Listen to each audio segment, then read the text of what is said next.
বন্ধুরা, আপনি কি জানেন জীবনে সব সময় কথা বলা উচিত নয়, কখন চুপ থাকতে হবে? এটাই সাফল্যের সবচেয়ে বড় কৌশল। অনেকেই কথা বলার সময় ভুল করে, কিন্তু সফল মানুষরা জানে কখন তাদের শব্দ থামাতে হবে। আজ আমি আপনাকে বলবো এমন 5টি মুহূর্ত যখন চুপ থাকা আপনাকে সাফল্যের পথে নিয়ে যাবে। মনোবিদ্যা, বিজ্ঞান এবং বাস্তব জীবনের গল্প দিয়ে বুঝিয়ে দেব কেন এই 5টি সময়ে আপনার জীবন বদলে দিতে পারে।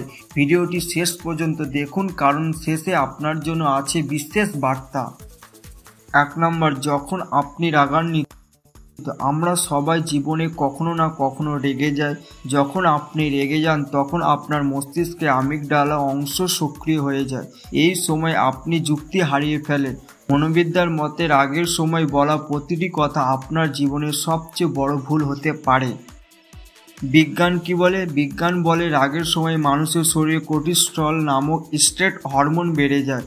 তখন মস্তিষ্কের ভাবনার ক্ষমতা কমে যায়। এই জন্য তখন বলা কথা পরবর্তীতে আপনার বিরুদ্ধে যেতে পারে। বাস্তব উদাহরণ, এপিজে আব্দুল কালাম একবার বলেছিলেন, রাগের সময় চুপ থাকা সবচেয়ে বড় বুদ্ধিমানের কাজ, কারণ সেই মুহূর্তে আপনি যা বলবেন তা কখনো ফেরত আসবে না।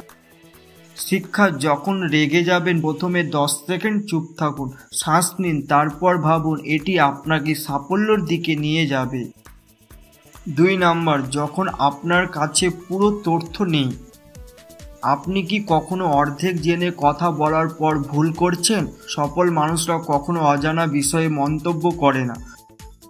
মনোবিদ্যা কি বলে? মানুষের মস্তিষ্ক যে কোনো অসম্পূর্ণ তথ্য পূরণ করতে চায়, কিন্তু এই অভ্যাস আমাদের ভুল পথে নিয়ে যায়। বাস্তব উদাহরণ, রতন টাটা কখনো কোনো সিদ্ধান্তে মন্তব্য করতেন না যতক্ষণ না তিনি সম্পূর্ণ তথ্য জেনে নিতেন। তিনি বলতেন, তথ্য ছাড়া কথা বলা নিজের বুদ্ধিকে ছোট করা। শিক্ষা, যখন আপনি নিশ্চিত নন তখন চুপ থাকাই শ্রেষ্ঠ। আগে জানুন, তারপর বলুন। 3 নম্বর, যখন অন্য কেউ আপনার কথা বুঝতে পারছে না। আপনি কাউকে বোঝানোর চেষ্টা করছেন কিন্তু সে কিছুতেই বুঝতে চাইছে না। এই সময় আরও কথা বলার দরকার নেই, বরং চুপ থাকুন। মনোবিদ্যা কি বলে? মানুষ যখন রেগে যায় আর মস্তিষ্ক বন্ধ হয়ে যায়, সে তখন আর শুনতে বা বুঝতে চায় না।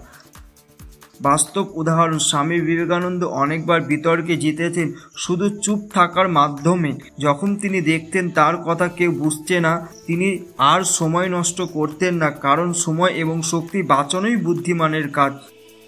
শিক্ষা, যখন কেউ আপনার কথা শুনতে চায় না তখন কথা না বাড়িয়ে চুপ থাকুন, সময় দিন, মানুষ নিজেই বুঝবে।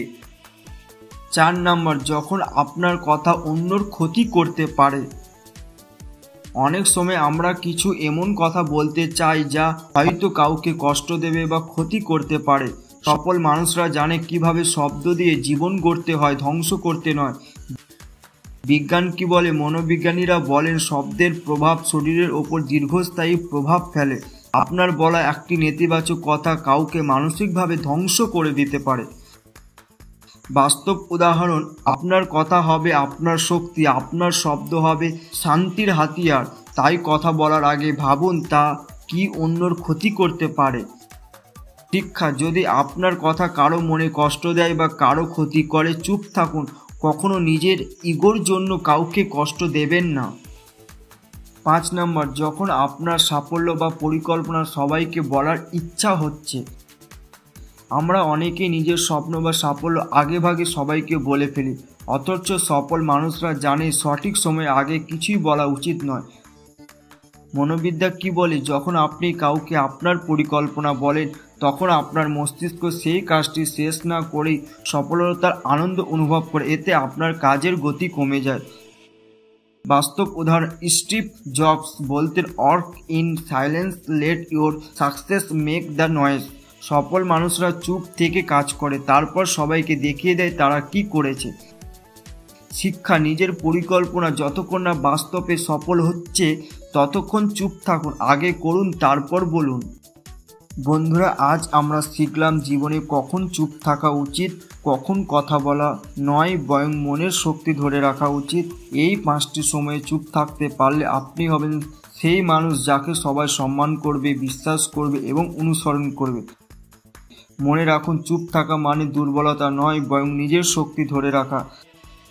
আপনি যদি এই শিক্ষাটি ভালো লেগে থাকে তাহলে ভিডিওটি লাইক, শেয়ার এবং ডিআই মোটিভেশনাল বাংলা চ্যানেলটিকে সাবস্ক্রাইব করুন এবং কমেন্টে লিখুন, আমি শিখেছি চুপ থাকার শক্তি।